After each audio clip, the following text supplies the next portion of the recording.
성경 속 영어 한 스푼. 성경으로 배우는 영어 회화 성경 속 영어 한 스푼. 오늘도 함께 하시는 분들 소개할게요.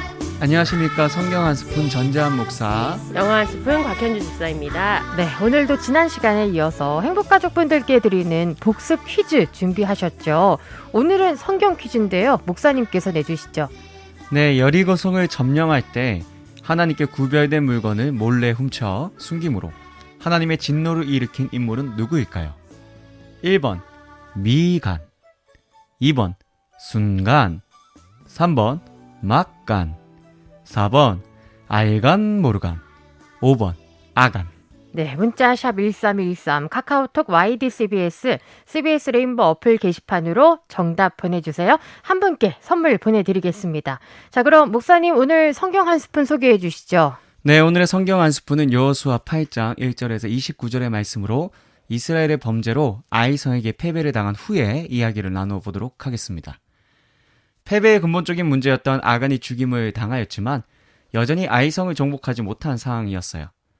더욱이 승리를 경험하자마자 패배를 한 상태였기에 여전히 그들의 마음이 물같이 녹은 상태, 좌절하여 의욕을 완전히 상실한 상태가 되었습니다. 자, 이런 상태라면 앞으로 어떻게 해야 할까요? 저는 하나님 힘주세요 하며 하나님께 기도하며 매달릴 것 같은데요. 토닥토닥 위로를 받으려고 하지 않을까요? 네, 그렇죠. 힘들고 어려운 순간 이때 누군가가 위로해주면 많이 힘이 나지 않겠습니까? 큰 좌절감에 있는 이스라엘이 다시 힘을 낼 수 있도록 완전한 위로자이신 주님께서 두려워하지 말라, 놀라지 말라, 군사를 다 거느리고 일어나 아이로 올라가라. 보라, 내가 아이 왕과 그의 백성과 그의 성읍과 그의 땅을 다 내 손에 넘겨줬으니 라는 말씀으로 이스라엘에게 용기를 가질 수 있도록 힘을 주는 말씀을 하십니다. 주님이 지난 시간과 같이 잘못된 것에 대하여 진노하심으로 심판하시는 것은 사랑하는 자들이 잘못된 길로 가지 않게 하시기 위한 사랑의 해초리와 같은 것이었어요. 주님의 근본은 사랑으로서 아픈 자들을 위로하시고 치유하시는 분이십니다. 이에 대하여 이사야 51장 12절을 통해 너희를 위로하는 자는 나 곧 나이니라 하고 분명히 말씀하셨고 66장 13절에 어머니가 자식을 위로한 같이 내가 너희를 위로할 것인즉이라고 말씀하시며 따뜻하게 품에 안고 위로해 주시는 어머니와 같은 분이 하나님이란 것을 알려주셨는데요. 이는 말뿐만이 아니라 새로운 삶을 시작하고 어려움에 놓여있던 아브라함, 야곱, 여호수아에게 두려워하지 말고 놀라지 말라는 위로의 말씀을 하시면서 그들의 삶을 실제로 지켜주셨습니다. 주님은 그의 백성을 위로하시고 고난당한 자를 긍휼히 여기시는 분이라는 것을 믿고 의지함으로 이 어려운 시기에 주님의 크신 위로의 은혜를 경험하셨으면 좋겠어요. 아멘. 목사님, 그런데요. 지금 상황은 그냥 위로만 해서 끝날 일은 아닌 것 같은데요. 이 가나안 땅을 차지하기 위해서는 결국 아이성을 정복해야 되잖아요. 네, 그렇죠. 이스라엘이 그들의 죄로 인해 아이성에게 패배하였지만 하나님의 약속인 가나안 땅을 차지하는 일이 계속 이루어져야 하지 않겠어요? 네. 하나님께서는 상심한 그들에게 반드시 승리할 것이라는 약속의 말로 그들을 위로하신 후에 전쟁에 승리할 수 있는 방법을 알려주십니다. 어떻게요? 하나님께서 알려주신 전투 전략은 바로 매복 작전이었어요. 이 작전을 들은 여호수아는 즉시 백성들에게 전략을 설명하는데요. 먼저 매복할 군사들을 성읍 뒤편으로 보내고 자신과 남은 모든 백성들은 성읍 앞으로 가서 유인 작전을 펼쳐 아이성의 군사들이 성에서 멀어질 때 매복했던 군사들로 성을 점령하여 불태운다는 것이었습니다. 이때 하나님 여호와께서 그 성읍을 우리 손에 주셨다, 말씀대로 행하라는 선언도 함께 하는데요. 이는 하나님께서 함께 하셔서 승리하게 하신다는 확신을 주는 말이자 오직 말씀대로만 행해야 한다는 선포였어요. 왠지 처음 아이성을 정복하려고 할 때 하나님의 말씀대로가 아닌 자신들의 생각대로 했던 것에 대한 실수를 반복하지 않으려는 모습으로 보여지는데요. 네, 그렇죠. 하나님께 묻지도 않고 자신들의 판단만을 의지하여 3,000명만 보냈던 어리석은 모습을 버리고 이 전쟁의 지휘관이 하나님이라는 것, 그리고 이 전쟁의 승리 여부는 주님께 달렸다는 것을 분명하게 인식하겠다는 것이죠. 사무엘상 17장 47절에 또 여호와의 구원하심이 칼과 창에 있지 아니함을 이 무리에게 알게 하리라. 전쟁은 여호와께 속한 것인즉 그가 너희를 우리 손에 넘기시리라는 말씀과 같이 이 약속의 땅을 차지하는 전쟁은 오직 주님께 달려있던 것이었습니다. 우리의 삶에 주어진 모든 영적 전쟁도 마찬가지예요. 우리가 영적으로 승리하는 삶을 살기를 원한다면 스스로의 힘으로 싸움을 하려고 하지 마시고 철저히 하나님께 맡기는 믿음으로 싸워야 합니다. 그리한다면 전쟁의 주관자이자 승리자이신 주님께서 승리케 하셔서 기쁨으로 찬양하게 하실 것입니다. 아멘.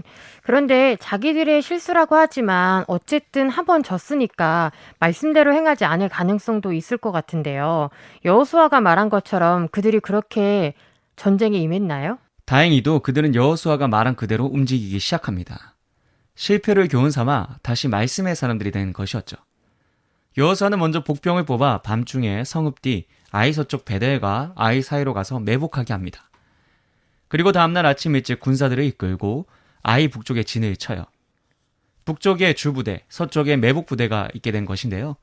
이 사실을 모르는 아이 왕은 북쪽에 있는 이스라엘을 보고 전과 같이 승리할 수 있다는 생각에 군사를 이끌고 즉시 이스라엘을 공격하러 나갔습니다. 와, 이제 드디어 본격적인 전쟁이 시작된 거군요. 괜히 막 두근두근 거리는데요. 뚜루뚜뚜뚜루뚜 그건 로맨스 아니에요? 네. 로맨스? 아이성과 사랑에 빠지나요? 네, 죄송합니다. 아이성의 군사들이 이스라엘을 공격하기 위하여 성에서 나오자 여호수아는 거짓으로 패한 척하면서 광야길로 도망하였는데요. 이러한 상황이 되자 아이 성읍의 모든 백성들이 승리감에 젖어 성을 비워놓고 쫓아가기 시작했습니다. 이스라엘의 승리에 취해 경솔히 행했던 모습을 아이 백성들이 그대로 행했던 것이죠. 이렇게 아이 성과 멀어지게 된 어느 시점에 여호와께서는 여호수아에게 손에 든 단창을 아이를 가리키라 명령하며 이 성읍을 반드시 넘겨주시겠다는 말씀을 하시는데요.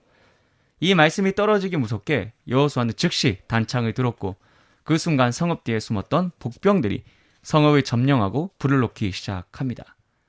너무도 갑작스러운 상황에 아이 사람들은 혼란에 빠지게 되었고 이스라엘 복병들까지 합세하자 순식간에 포위당하여 속수무책으로 진멸당하게 되었던 것이죠. 와, 이스라엘의 지난번의 패배를 말끔히 씻는 완벽한 승리네요. 그렇죠. 완벽한 승리죠.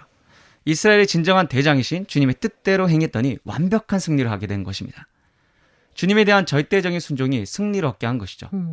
행복가족 여러분들, 지금 우리의 믿음, 우리의 삶을 흔드는 모든 상황 가운데서도 두려워하지 말고 놀라지 마십시오. 위로의 하나님, 구원의 하나님이 반드시 이겨내게 하실 것입니다. 이러한 은혜 아래 있도록 날마다 철저히 하나님을 믿고 그분의 뜻에 순종하는 삶을 살아가셨으면 좋겠습니다. 아멘. 네, 그럼 오늘 성경 속 영어 한 스푼 시간인데요. 오늘 이야기 관련해서 어떤 표현 떠오르셨어요, 곽쌤? 네, 첫 번째로 떠오르는 표현은 매복하여 공격하다, ambush, ambush입니다. 하나님께서 이스라엘 백성에게 알려주신 전투 전략은 매복 작전이었습니다. M은 안에 in과 같은 뜻이며 bush는 숲이란 뜻을 가지고 있습니다. M과 bush가 만나 ambush는 숲에 있다, 즉 매복하다, 매복하여 공격하다의 뜻을 가지고 있습니다.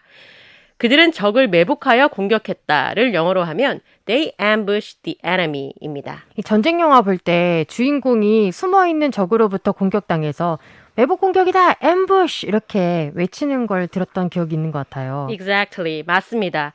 매복 공격을 당한 뒤 숨어라고 외칠 때는 take cover입니다. 두 번째 표현은 맡기다, 위임하다, entrust입니다. entrust는 신뢰, trust 앞에 in을 붙여 신뢰하여 일을 맡기다는 뜻을 가지고 있습니다. 이스라엘은 아이성의 전투에서 두 번의 실수를 하지 않기 위해 하나님께 모든 것을 맡깁니다. 예문으로 살펴보겠습니다. I don't know what to do. 무엇을 해야 할지 모르겠어요. Entrust yourself to God. 너 자신을 하나님께 맡기세요. God will make a way. 하나님께서 길을 만드실 것이에요. Wonderful. 잘하셨습니다. 세 번째 표현은 승리, victory, V-I-C-T-O-R-Y입니다. 이스라엘은 주님 뜻대로 행하여 완벽한 승리를 합니다. 선거에서 압도적인 승리를 말할 때 산사태를 의미하는 landslide를 victory 앞에 넣어 landslide victory로 표현합니다. 팽팽한 그래프가 산사태처럼 기울기가 확 넘어지면서 이기는 것에서 착안하여 나온 표현입니다. 그는 압승을 거두었다를 영어로 하면 He wins a landslide victory입니다. 산사태랑 승리를 이렇게 같이 넣어서 표현하는 건 좀 처음 알았네요. 그쵸. 네. 그럼 오늘 배운 영어 표현 마지막으로 한 번 더 정리할까요? 네. 매복하여 공격하다. ambush. ambush, 숨어. take cover. take cover, 맡기다. 위임하다. entrust. entrust, 승리. victory. victory, 선거에서의 압도적인 승리. landslide victory. landslide victory. Great job. 잘하셨습니다. 네, 성경 속 영어 한 스푼 저희는 다음 주 금요일 이 시간에 다시 찾아뵐게요. 다 같이 샬롬. Shalom. See you again.